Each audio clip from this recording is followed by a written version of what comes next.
Terkadang, sejarah berbisik bukan lewat pidato besar atau paret megah. Terkadang sejarah hadir diam-diam. Dalam satu momen kecil, satu tatapan, satu pertanyaan ringan.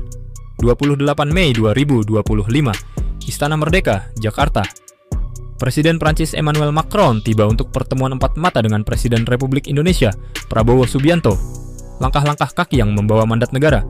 Namun yang menarik perhatian, bukan nota diplomatik, melainkan satu lukisan.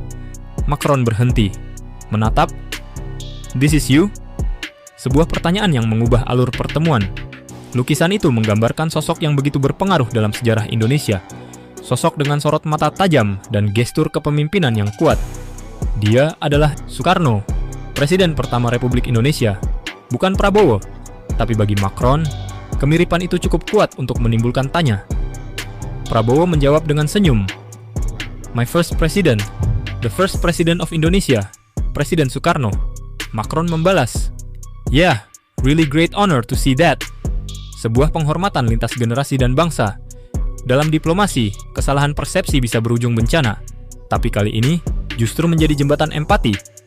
Mengapa Macron keliru?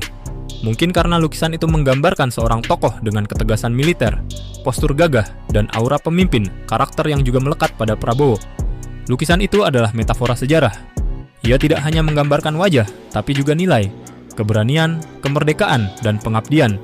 Prabowo tak membuang momen. Ia menjadikan pertanyaan ringan Macron sebagai pintu masuk untuk memperkenalkan Indonesia. Ia berbicara tentang Soekarno, sang orator ulung, proklamator, dan simbol pembebasan. Ia mengenang bagaimana Soekarno berdiri di tengah badai kolonialisme dan menyuarakan kemerdekaan. "This man led our people to freedom," kata Prabowo dalam narasi yang hangat. Macron mendengarkan. Diameter terpukau. Pertemuan berlanjut.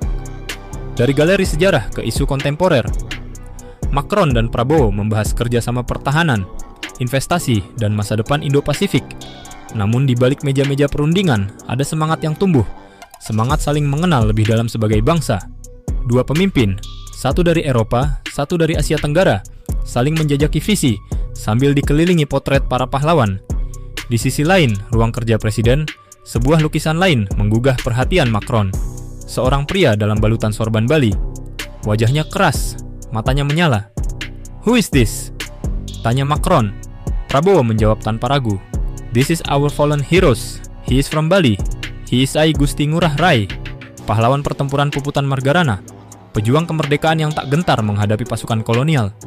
Macron kembali terdiam, seolah menyadari bahwa ia sedang berdiri di antara semangat yang tak pernah padam. Tak lama kemudian, momen itu tersebar. Media menangkapnya. Judul-judul bermunculan. Macron mengira Soekarno adalah Prabowo. Sebagian menganggapnya lucu, ringan. Tapi publik tahu, ada kedalaman dalam kekeliruan itu. Di balik senyum Macron dan tawa kecil Prabowo, ada penghormatan. Ada kisah tentang sejarah yang terus hidup dan dihormati. Di tengah hiruk-pikuk dunia modern, tak semua pemimpin memberi ruang untuk masa lalu. Tapi Prabowo tahu bahwa bangsa besar adalah bangsa yang tak melupakan akar sejarahnya. Ia bukan hanya presiden, ia adalah penjaga ingatan. Ia memastikan bahwa para pahlawan tidak hanya terpajang di dinding, tetapi hidup dalam kebijakan, dalam nilai, dan dalam hati rakyat. Macron menyimak. Ia tidak hanya bertemu presiden, ia bertemu sejarah yang hidup. Satu pertanyaan ringan, satu lukisan tua, satu pertemuan diplomatik. Semua berpadu menjadi pelajaran tentang pentingnya menghargai masa lalu. Tentang bagaimana sejarah bukan hanya milik buku, tapi juga milik ruang kerja seorang pemimpin. Presiden Macron boleh saja keliru, tapi ia memberi kita satu pengingat, bahwa sejarah Indonesia masih memandang ke masa depan melalui mata pemimpinnya hari ini. Dan hari itu, dunia melihatnya di Istana Merdeka.